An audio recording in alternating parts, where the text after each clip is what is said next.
Stop it. You're crying. I'm not crying, you are. And there it is. Matt Fraser, the greatest of all time, the GOAT, is done. Just a few short hours ago, Matt Fraser announced on his Instagram page his retirement. It reads, in a very nicely presented slideshow, by the way, very impressed with the design there, Matt. It reads, like so many others that wandered into a CrossFit gym, I wasn't expecting to find my best friends, business partners, wife, countless life lessons, and 5 gold medals. Today I leave this sport older, wiser, fitter, and grateful. I'm diving into the next chapter of my life with the same hard work pays off mentality. From now on, decisions I make won't be solely based off how they affect my performance, but how they affect my family, friends, health, and happiness. I look forward to remaining a part of the CrossFit community. I just won't be doing it from the competition floor any longer. Hard work pays off. My good friends at the Morning Chalk Up had a chat to Matt and just released a full article on their website. So please go and read that. I'm going to discuss a few things, a few points out of that article, but I will link it in the description below. So go and read the full article on the Morning Chalk Up. That'd be great. It's so hard to really appreciate someone's journey. You can read some words on a piece of paper or, watch a doco or, even watch an interview with the actual person, but it's impossible to really fathom the sacrifice and the true journey they went through to get to where they are. And I think it can't be any more true than with Matt's journey. We'll never quite know the sacrifice of the daily grind in his home gym by himself, or even the pain he felt when he broke his back and his dream of becoming an Olympian was shattered. Just a young man trying to make it to the Olympics and then that dream's taken away from you. And not knowing, where you're going to be in 8 years' time. He talks about his first time walking into a CrossFit gym 8 years ago. And man, I just wish I could be there with a camera 8 years ago and ask him how he felt, where he was at that time of life. Just maybe just a lost young kid, just not knowing what he's going to do with his life. Just feeling like the thing he's worked so hard for at the Olympic Training Center has just been taken away from him forever. I would love to have just known kind of where he was at in his life. He mentions in the article that, and he said it before in interviews, he wasn't even able to pay for the entry fee to his first competition that the owner of the gym convinced him to do. Yeah, I just think it's so easy to look at the Matt today, 5 CrossFit Games championships, a great partner in Sammy, awesome friends, a house, this brand, this worldwide known brand. And it's just easy to forget, man, 8 years ago, just short 8 years ago, no one knew his name. He had nothing, and it's just incredible to see how far someone can come and what can be achieved in 8 years when you're just relentless in your pursuit to be the greatest. So for what it's worth, and Matt will probably never see this, but for what it's worth, I just wanted to congratulate you, Matt, on all your achievements and all your sacrifice, even though we'll never know what that sacrifice actually means or looks like. But you know, and Sammy knows, and your close friends knows, and I just want to congratulate you and wish you all the best for the journey ahead. Now, talking about the journey ahead, I was like, that's it. We're not going to see Matt again. He's done.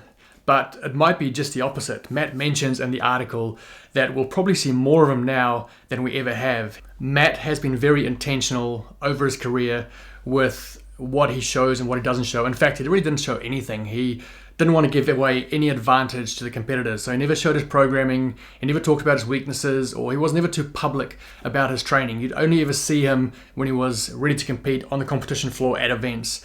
So he's very discreet, very secretive really about everything he did. And that's probably one of the big reasons why he's had such great success. He just kind of does the work without talking too much about it. But now there's no pressure to show a weakness or give away any advantage to competitors.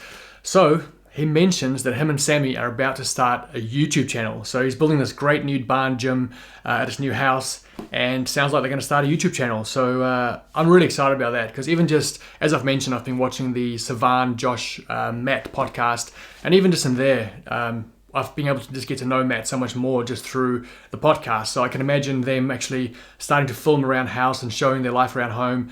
It should be a very, very good channel. So I look forward to them starting that. I feel like as a couple, they've got so much to give with Sammy and feeding the Frasers, the food, nutrition side of things.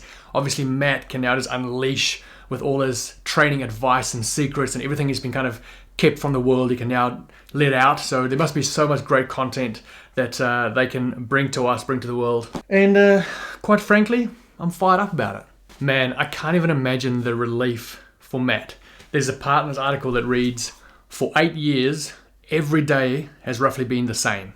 I wake up earlier than I'd like, I sell my soul to the assault bike and the swimming intervals and the 40-minute AMRAPs. Eat, sleep, repeat. No decision was unintentional. I think Matt's journey and his approach is very unique in the sense that there are not many of any athletes around that would be willing to sacrifice absolutely everything. You know, he talks about the fact that he hasn't cooked a meal for himself in years. He talks about the fact that he gave up like date nights with his, his partner and bachelor parties with, his best friends. Just sacrifices that are so extreme that I think not many athletes are willing to do. Even top level athletes, there are still some non-negotiable kind of things that they would just not give up. And I think Matt's unique in the sense that, he gave up everything. He literally gave up every single thing to just be the greatest. And you can look at that and think, man, how selfish or how arrogant or whatever you think when you look at someone like Matt who just structures their whole life around themselves, their performance, their goal. But the thing is, all the success, all the things that Matt has now, those were the things that were probably in the back of his mind, I'm sure were in the back of his mind, his primary driver, not his own success, but the freedom he'll be able to give to Sammy, the freedom that he'll experience one day when he has his own home and his own home gym set up, and just the financial freedom he'll have to be able to travel and spend time with friends and loved ones. I'm sure all those things were the driver, and so it made the sacrifice so worth it.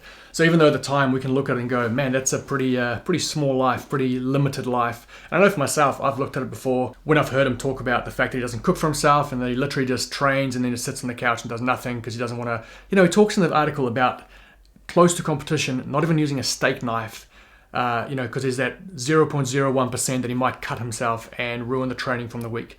That is, that's really zoning in on things, like not using a steak knife. Those small little details that no one else would really think of, that is Matt's journey. And I think that's what makes it so unique and so special. And to see it all now come to an end and the payoff of him getting to now live his life and share it with us more than he has before, it must be an amazing feeling and something to be really proud of. Anyway, I don't want to go on too long. I just wanted to come on here and honor the champ and say well done, congratulations. I am a bit gutted. I only got to film and photograph Matt at one event, and that was the Strength and Depth event in London. So I was really looking forward to getting more photos and videos of him, especially at the games. But that's okay. I'll just put my dreams aside. There'll be other champions to film and photograph. And who knows, maybe one day I'll get to hang out with Matt and get some sexy photos of the beast himself. But for now, we have to just sit tight and wait for this YouTube channel to launch so we can keep enjoying Matt Fraser. I guess the question now is, and it might be too early to talk about this, but I'll throw it out there. Who's next? 2021, we're gonna have a new champion. Is the next person gonna be a one-hit wonder, win the games once and then someone else comes, or are we going to see someone who will go on a bit of a winning streak again? I know for me, I like a running champion, so I'd love to see someone come in and dominate for a bunch of years again. Very unlikely that we'll see someone do more than 5 years in a row, but who knows? Never say never. So, in the comments, go ahead and drop a nice line. What do you think of Matt? What do you think of his journey? Congratulate him. I don't know if you'll ever see it, but why not, eh? Just put some good vibes out on the internets. And who do you think will be our 2021 champion now with Matt Fraser out of the picture? Who's going to be our next champion? Guys, keep roaring love, stay sexy, and I'll see you really soon, I'm sure. Mwah. Add it up.